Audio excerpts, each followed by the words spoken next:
Hi everyone. तो अब तक हम लोग क्लास 9 के 2 चैप्टर को कंप्लीट कर चुके हैं। पहला चैप्टर क्या था जी? The fun they had. और दूसरा था द साउंड ऑफ म्यूज़िक। ये जो तीसरा चैप्टर है बहुत ही इंटरेस्टिंग है। इसमें एक छोटी बच्ची की कहानी है कि कैसे वो अपने पापा से बहुत डरती थी और उनको नहीं समझ पा रही थी, लेकिन एक समय आएगा कि वो उनको समझ पाएगी। तो इसमें ये बताया जा रहा है कि कई बार ऐसा होता है कि आपके पेरेंट्स कुछ बोलते हैं, कुछ करते हैं और आपको समझ नहीं आता, आपको बहुत गुस्सा आता है, लेकिन बाद में आपकी वो फीलिंग समझ में आती है कि आखिर वो ऐसा क्यों कर रहे थे। तो आइए इस लिटिल गर्ल जिसका नाम केजिया है उसकी कहानी शुरू करते हैं। To the little girl he was a figure to be feared and avoided. वो जो छोटी बच्ची थी उसके लिए फादर ऐसे फिगर थे जिससे वो डरती थी और उससे अवॉइड करती थी, उससे उनसे आंख नज़र नहीं मिलाती थी, उनसे बात करने से दूर रहती थी। Every morning before going to work he came in to her room and gave her a casual kiss. वो किसी भी हर दिन जो है काम पे जाने से पहले उसके रूम पे आते थे और उसको प्यार वगैरह करते थे। उसके जवाब में वो गुड बाय कहती थी, goodbye father. And oh there was a glad sense of relief. और अंदर में दिल में उसको बहुत रिलीफ मिलता था जब वो आवाज़ सुनती थी कि उनके पापा का जो कैरेज है, नहीं वो जो सामान लेकर जा रहे हैं, वो धीरे धीरे आवाज़ बहुत लंबे रोड पे धीरे धीरे फेंटर होने लगी, यानी आवाज़ धीरे धीरे कम होते जाती थी, उतना उसको सुकून मिलता था। यानी पापा उससे जितने दूर चले जाते थे उतना उसको अंदर से एकदम सुकून और उसको कामनेस की फीलिंग आती थी कि चलिए भाई रिलीफ मिला, अब ये जो पिताजी हमारे हैं खड़ूस आदमी जो, ये चले गए। इन द इवनिंग, लेकिन शाम में जब वो घर आते थे तो she stood near the suit case and heard his Lord voice in the hall. तो एक बार की बात है कि जब वो शाम में घर आए तो वो बिल्कुल ही सीढ़ी के पास खड़ी थी और उसने पापा की बड़ी तेज़ आवाज़ सुनी हॉल में कि ड्राइंग रूम में मेरा चाय लेके आओ, क्या पेपर अभी तक नहीं आया है। उसकी मम्मी को कहते हैं mother go and see if my paper is out there. यानी अपनी मम्मी को कहते हैं, यानी कि केजिया की दादी को कहते हैं कि माँ जाइए और देखिए मेरा पेपर आया है कि नहीं, और हाँ मेरा चप्पल लेते आइए। इस बीच में केजिया को उसकी मम्मी पुकारती है, Kezia if you are a good girl you can come down and take off father's boots. अगर आप अच्छी लड़की है तो जल्दी नीचे आइए और अपने पापा का जूता उतारिए।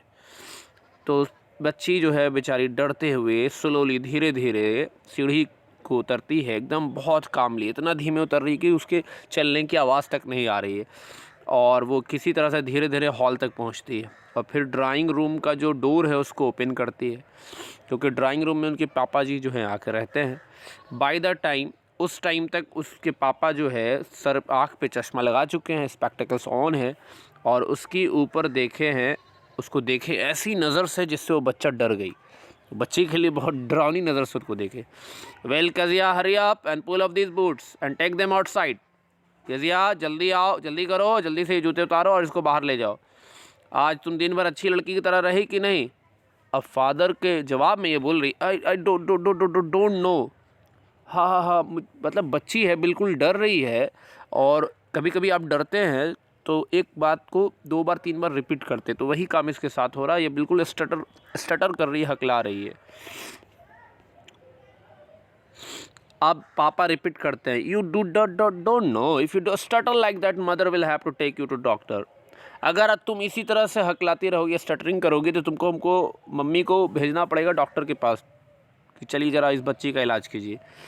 हाँ, ऐसा नहीं कि वो उसको हकलाने की बीमारी थी, वो किसी और के साथ ऐसा कभी नहीं करती थी, लेकिन पापा के साथ उसके साथ ऐसा ही होता था।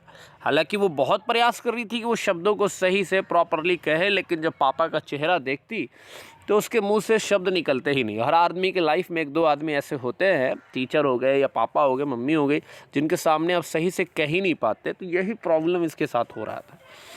What's the matter, what are you looking so rest about. अब पापा कुछ कह रहे हैं इसको, क्या मामला है, तुम इतनी घबराई सी क्यों लग रही है। अब मांगो, तो मुझे लगता है कि तुमने इस बच्ची को सही से सिखाया नहीं है, बिल्कुल ये घबराई लगती है, लगे अब जान चली जाएगी इसकी, एकदम मरियल हो रही है ये। कैजिया इधर आओ, मेरा जो टी कप है इसको जाके वापस से टेबल पर रखो, केयरफुली रखना। अब उस पापा के बारे में उस बच्ची का क्या व्यू था, उसका कहना था ही वॉज सो बिग, वो बहुत बड़े हैं। अब छोटे बच्चों के लिए बड़े लोग बड़े ही होते हैं। और हिज हैंड्स, उसके उनके हाथ, उनकी गर्दन, यहाँ तक कि उनका मुंह, जब वो जमाई लेते हैं, मुंह फाड़ते हैं, तो उनका मुंह तो बहुत बड़ा लगता है भाई।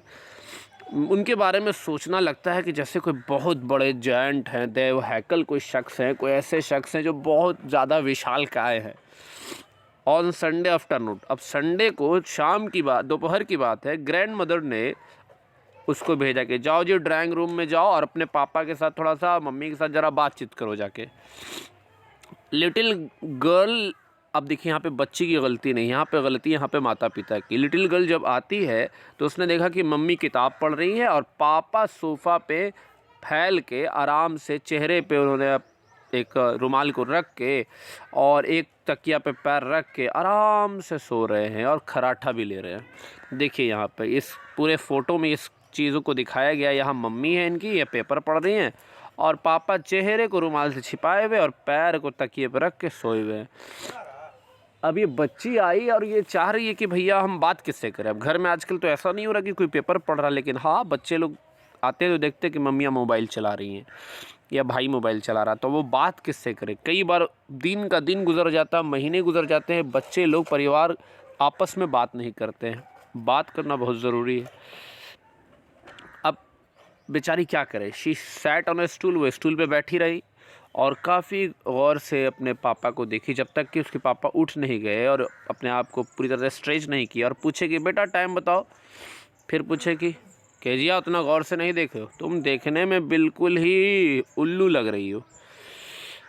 तो हर समय कुछ ना कुछ कमेंट कर रहे थे उसके पापा। वन डे, एक दिन की बात है, when she was kept indoors with a cold, her grandmother told her, एक दिन की बात है, उसके पापा को का बर्थडे था और उसकी दादी ने उसको कहा कि बेटा तुम्हारे पापा का आज बर्थडे है अगले हफ्ते, और उसको एडवाइस दे कि बेटा तुम कुछ ऐसा कुछ बनाओ, तकिया वगैरह, पिन कुशन, जो कि उनके लिए बहुत अच्छा रहे, और कहीं ना कहीं येलो सिल्क से बनाना, तुम बर्थडे है तो पापा को गिफ्ट दो। लड़की बोली कि ठीक है मैं करती हूँ। तो लेबरसली, बहुत मेहनत के साथ इसने एक डबल कॉटन लिया और इसने 3 साइड को सी दिया। लेकिन प्रॉब्लम यह है कि वो जो तकिया सी रही थी, तकिया के अंदर कुछ तो डालना पड़ेगा ना, what to fill it with, वही सवाल था इसके दिमाग में। अब ग्रैंड मदर वो जो थी वो गार्डन में थी, वो अपना कुछ काम कर रही थी, और तब ये लड़की क्या करती है, ये अपनी मम्मी के बेडरूम में जाती है, स्क्रैप्स खोजती है। स्क्रैप्स मतलब कुछ कपड़ा वगैरह या पेपर वगैरह जो कि अब इसका ज़रूरत नहीं है। तो बेड टेबल पे उसको देखा कि बहुत सारा पेपर है और फाइन पेपर है, तो उसको उसने गैदर किया, जमा किया और उसको तोड़ दिया, टोर कर दिया। टोर मतलब उसको फाड़ दिया छोटे छोटे टुकड़े में, और अपना जो वो तकिया बना रही थी उसके अंदर भर दिया, और उसका चौथे साइड को उसने सी दिया। क्या किया उसने, अभी देखिए कुछ देर बाद पता चलेगा। उस नाइट पे there was a hue and cry in the house, पूरे घर में चिल्ला चिल्ली मचा हुआ था, पूरा प्रोटेस्ट। मामला क्या था, फादर का जो स्पीच देना था पोर्ट अथॉरिटी के बारे में, वो स्पीच का जो पेपर है वो गुम हो गया था। सारे रूम की तलाशी ली गई, सर्वेंट को सवाल किया गया। फाइनली मम्मी केजिया के रूम में आती है और पूछती है, केजिया क्या तुमने कोई पेपर देखा है हमारे रूम के टेबल पे? उसने कहा हाँ यस मैंने देखा है, मैंने उसको फाड़ दिया अपने सरप्राइज़ के लिए। बताइए, लड़की एकदम सच्ची बात बता दी उसने। मम्मी ने कहा व्हाट, क्या, चलो नीचे चलो, तुम डाइनिंग रूम चलो, इसी तरह अभी तुरंत चलो। उसको खींच के मम्मी नीचे ले जाती है and she was drag down. अब उसको ड्रैग करके नीचे ले जाया गया, जहाँ फादर जो है आगे पीछे चल रहे थे और अपने हाथ को पीछे रख के, वो पापा जी जो है हाथ पीछे रख के आगे पीछे कर रहे थे, बहुत टेंशन में लग रहे थे। इसने कहा कि, पापा जी ने कहा कि हाँ बोलो क्या काम है। मदर ने पूरी बात बता दी। अब वो पापा जो है उसने देखा और गुस्से में बच्चे को देखा, क्या तुमने ऐसा किया है? उसने कहा नो नो नो नो, मैंने ऐसा नहीं किया। Mother go up to her room and face down the damn thing, see that the child put to bed this instant. अब इसकी मम्मी को कहते हैं कि जाओ तुम देखो उसके रूम पे और देखो, fetch down the damn thing, और उस चीज़ को लेके आओ कि देखो बच्ची ने क्या किया है भैया। अब बच्ची को लग रहा है कि हमसे तो बहुत बड़ी गलती होगी, वो बहुत रो रही है और वो रूम में अपना जो है लेटी भी है आराम से, शैडो रूम में, जिसमें कि परछाई वाले रूम में। और इवनिंग लाइट को बिल्कुल वैसे देख रही जैसे कि पूरे फ्लोर पे उसको, पूरा चेहरे पे उसके गमगीनियत छाई हुई है, वो बहुत गम में है, बहुत टेंशन में है। तभी फादर आते हैं उसके रूम में, एक हाथ में उनके एक रूलर है, मतलब एक स्टिक समझ लीजिए एक तरह का, जैसे आजकल स्कूल में बच्चे लोग को मारने के लिए भी कभी कभी टीचर उनसे ही रूलर ले लेते हैं, स्केल ले लेते हैं। मैं तुमको आज पीटने वाला हूँ इसके लिए। अब वो बच्ची चिल्लाई, नो नो नो पापा नो, ऐसा नहीं कीजिए। वो बेड क्लॉथ के अंदर छिपने लगी, लेकिन उस पापा ने उसको बाहर निकाला और बोला बैठो, सिट अप, और अपना हाथ बाहर निकालो। आप तुमको सिखाना बहुत ज़रूरी है, ताकि तुम सीखो कि जो चीज़ तुम्हारी ज़रूरत को नहीं है तुम की नहीं है उसको तुम टच नहीं करोगी। लेकिन वो बोली, पापा लेकिन ये तो आपका बर्थडे था, मैंने उसके लिए ही बनाया था।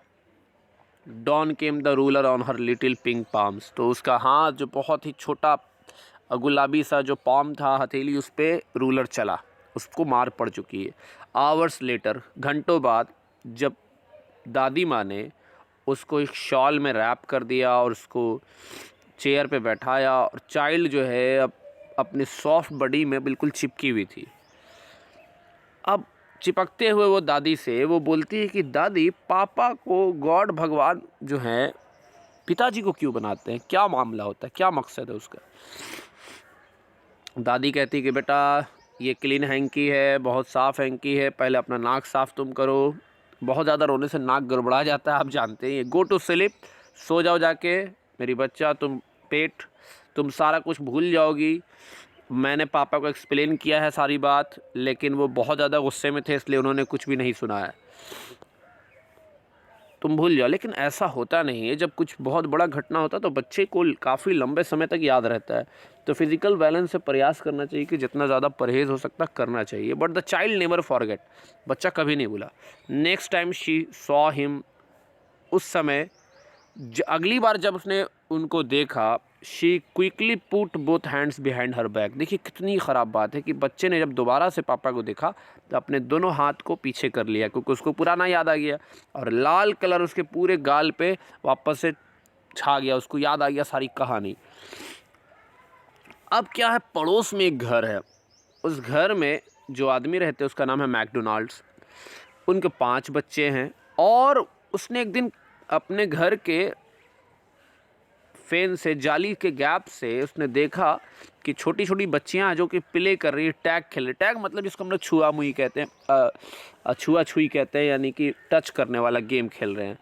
और इसमें हैरानी की बात उसने देखी कि फादर भी है अपने बच्चों के साथ। अब बच्चा एक उनका शोल्डर पे भी है। 2 बच्ची जो है अपना नीचे अपना हैंगिंग कर रही है, उसके कोट पैकेट पे को पकड़ के है, और चल रही है चारों तरफ, पूरे फ्लावर बेड्स की चारों तरफ चल रही है और हंस रही है, पूरा खुशी में मज़े में चल रहा है यहाँ पे। यानी यहाँ ये देख रही है कि पापा ऐसे भी होते हैं जिनके साथ बच्चों के कंधे पे लिए हुए हैं और बच्चे हंस रहे हैं, खेल रहे हैं, कूद रहे हैं। एक दिन उसने देखा कि जो बॉयज़ है वो बॉयज़ जो है पापा को दौड़ा रहे हैं, और वो पढ़ाई मतलब एक दूसरे को पकड़ने के लिए बहुत हंसते खेलते वो एक दूसरे को पकड़ने का गेम खेल रहे हैं। तब उसको लगा कि अच्छा, दुनिया में अलग अलग तरह के पापा होते हैं। एक दिन अब उसके साथ बड़ा गंभीर मामला हो जाएगा। वो कहानी देख लीजिए ज़रा, कौन फादर हैं भाई। तो ये फादर हैं जो मैकडोनाल्ड हैं, उनके सर पे देखिएगा कंधे पे माऊ बैठा हुआ है, और बाकी बच्चे लोग कुछ उनके कपड़े पकड़े हुए और उनको छुआ छुई खेल रहे हैं। तो उसको बड़ा अच्छा लगा कि भैया ये तो बहुत अच्छा घर है, यहाँ तो ऐसा कुछ है नहीं जैसा मेरे घर पे होता है। अब एक दिन का कहानी सुनिए बाप। उस दिन से उसका मिजाज और सोच बदलेगा पापा के बारे में। एक दिन क्या हुआ, मम्मी की तबीयत ख़राब हो गई, तो वो मम्मी हो गई और दादी है, दोनों हॉस्पिटल चली गई। अब बच्ची बेचारी घर पे अकेले है, और उसके साथ एक कुक है, उसका नाम है एलिस। एलिस खाना बनाती है। अब दिन भर में तो कोई प्रॉब्लम नहीं हुआ, दिन में ऐसे भी बच्चों को डर नहीं लगता, रात में ज़्यादा डर लगता है। तो जब तक रात में जब एलिस उसको बेड पे सुला रही थी, तब वो अचानक से डर गई। उसने कहा कि मैं क्या करूँगा अगर मुझे नाइटमेयर आया, कोई अचानक से बहुत बुरा सपना आया। तो मुझे बराबर बुरे सपने आते रहते हैं, और जब ऐसा होता है तो दादी माँ मुझे अपने बेड में ले जाती है, और मैं अकेले में अंधेरे में नहीं सो सकती, मुझे बहुत डर लगता है। अंधेरे में तो सोने में डर बहुत सारे लोगों को लगता है बचपन में। एलिस ने कहा बेटा तुम चुपचाप से जाकर सो जाओ। उसका जूता मोज़ा उतारते हुए, और हाँ, चिल्लाना उल्लाना नहीं रात में, और अपने बेचारे गरीब पापा को, गरीब नहीं मतलब बेचारे पापा को उठाना नहीं। लेकिन बच्ची बेचारी करे क्या, ये जब सोई तो रात में वापस से सेम वाला उसको बुरा सपना आया। बूचर यानी जो कसाई है, उसके हाथ में एक चाकू है, एक रस्सी है, वो धीरे धीरे करीब आता जा रहा है और बहुत ख़तरनाक तरीके से मुस्कुरा रहा है। अब वो बिल्कुल मूव नहीं कर पा रही है, वो बिल्कुल स्टिल है और क्राइंग आउट। देखिएगा, सपने में आपको भी कभी कोई नाइट मेयर कभी ऐसा होता है तो आप गौर कीजिएगा कि आपके मुंह से आवाज़ ही नहीं निकलता है। तो ये रात में चिल्ला रही है खैर किसी तरह से, ग्रैंडमा ग्रैंडमा। अचानक वो उठ गई और उठते हुए उसको पूरा जो है, पूरा बदन उसका काँप रहा, उसको शिवरिंग हो रही है। लेकिन देखा उसने कि बगल में उसके पापा हैं, उसके बेड के पास, और पापा के हाथ में कैंडल है। What's the matter, he said. क्या मामला है बेटा? पापा, एक कसाई था, एक उसके हाथ में चाकू था और मुझे दादी माँ चाहिए।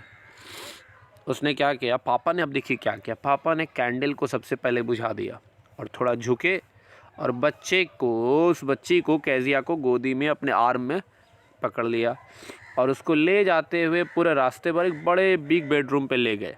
और वहाँ पे देखा कि एक न्यूज़पेपर रखा हुआ है, तो उन्होंने न्यूज़पेपर को पहले हटाया और बच्चे को बिल्कुल उस बिस्तर पे लिटा दिया और उसके ऊपर से उसको चादर वगैरह से उड़ाया और बगल में वो भी लेट गए। आधा सोई हुई वो, आज भी उसके, अभी भी दिमाग में उसके बूचर का स्माइल है। तो फिर वो धीरे धीरे पापा के करीब चली गई और अपना सर को उसने पापा के हाथों में और छिपा लिया और पकड़ लिया ज़बरदस्ती, मतलब बहुत टाइटली उसने जो है अपने पापा के शर्ट को पकड़ लिया।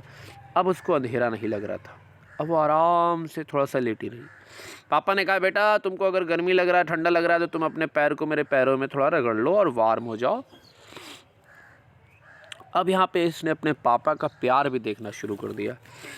अब पापा बहुत थके हुए थे, दिन भर काम करते हैं, बहुत ज़्यादा काम करते हैं, वो 12-13 घंटा उनका काम हो जाता है। तो आपको समझना पड़ेगा कि उनके सामने भी कितनी सारी रिस्पॉन्सिबिलिटी होती है, घर भर का पूरा बाहर का काम होता है। और घर आते के साथ अगर तुरंत में अपनी प्रॉब्लम बताइएगा तो कई बार ऐसा होता है कि उनको गुस्सा आता है।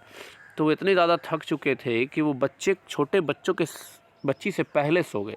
तो आपको समझना ज़रूरी है कि वो जितना काम कर रहे हैं, इतना सारा कुछ कर रहे हैं, वो आप ही के लिए कर रहे हैं। अब उसको बड़ा फ़नी लगा, बहुत अजीब सा लगा कि भैया मेरे पापा मेरे सामने सो गए। मेरे पापा, अब जो बेचारे पापा हैं, बहुत ज़्यादा बड़े भी नहीं हैं जितना मैं सोच रहा हूँ। और आफ्टर ऑल हो ये रहा है कि अब उनको देखने वाला कोई नहीं है। कई घर में देखिएगा पापा के साथ सबसे बड़ा इशू ये होता है कि वो तो सबको संभालते हैं, लेकिन उनको कौन संभालते हैं। कभी कभी जो सबको संभालता है उसको संभालने वाला कोई नहीं रहता है। तो समझना पड़ेगा उनकी भी एक मजबूरियाँ होती है, वो भी एक इंसान है। तो he was harder than grand मादर। अब इसने कहा कि ये अपने मेरे दादी माँ से तो बहुत हार्डर थे।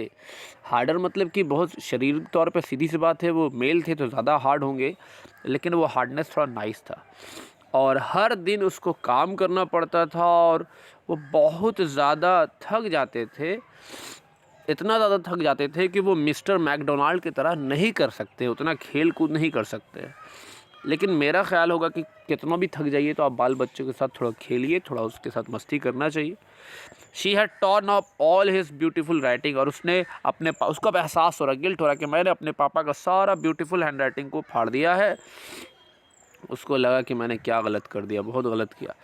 तो अचानक फिर से वो जागी। पापा ने कहा, बेटा क्या मामला है? अनदर ड्रीम, दोबारा से सपना आया? लिटिल गर्ल ने कहा, नहीं पापा, ऐसा नहीं है। मेरा सर आपके दिल के ऊपर रखा हुआ है और मैं आपके दिल को धड़कते हुए सुन पा रही हूँ। कितना बड़ा दिल आपका है पापा, मेरे डियर पापा। तो ये कहानी है, बहुत ही इमोशनल भी है और इसमें आपको सिखाया जा रहा है कि कैसे हमें अच्छे रिलेशनशिप को इस्टेब्लिश करना है। जैसे केजिया पापा को नहीं समझ पा रही है, पापा भी केजिया को नहीं समझ पा रहे थे। तो यहाँ पर अंडरस्टैंडिंग की ये बात है, क्योंकि जो फादर फिगर होते हैं, हो सकता है आप पे गुस्सा कर रहे हैं या जो भी कर रहे हैं, तो आपको कभी कभी लगता है ये हमारे सबसे बड़े दुश्मन है। लेकिन यकीन कीजिए, आपके लिए सबसे बड़े जो है, आपका जो सबसे बड़ा जो स्तंभ है, पावर है, वो फादर मदर यही लोग हैं।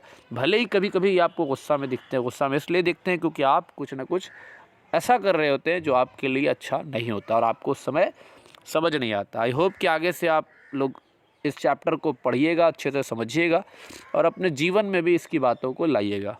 Thank you, have a nice day.